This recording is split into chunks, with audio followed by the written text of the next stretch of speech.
Itinutulak na sa Kamara na mapababa ang age requirement para sa pagka-presidente, vice-presidente at mga senador.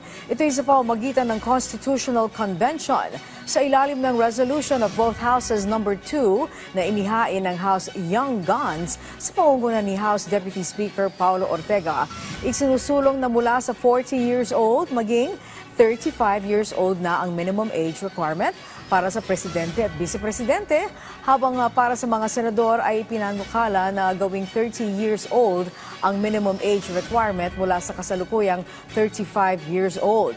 Ayon kay Ortega, sa mga nakalipas na panahon, napatunayan na ng mga kabataang Pilipino ang kanilang galing sa pamumuno at paglilingkod, kaya't napapanahon na para bigyan sila ng pagkakataon na humawak ng mas mataas na posisyon.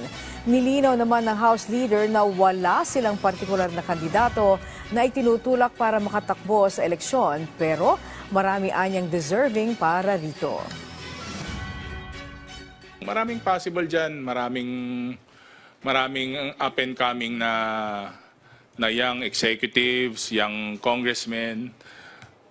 It's hard to answer for them, but right now nakita nyo naman yung wave of popularity ni Kuya Vico Soto. Kuya kasi mukhang mas matanda siya sa akin. So Vico Soto, dito sa House na lang ang daming batang congressman na mga napakasipag saka napaka-idealistic.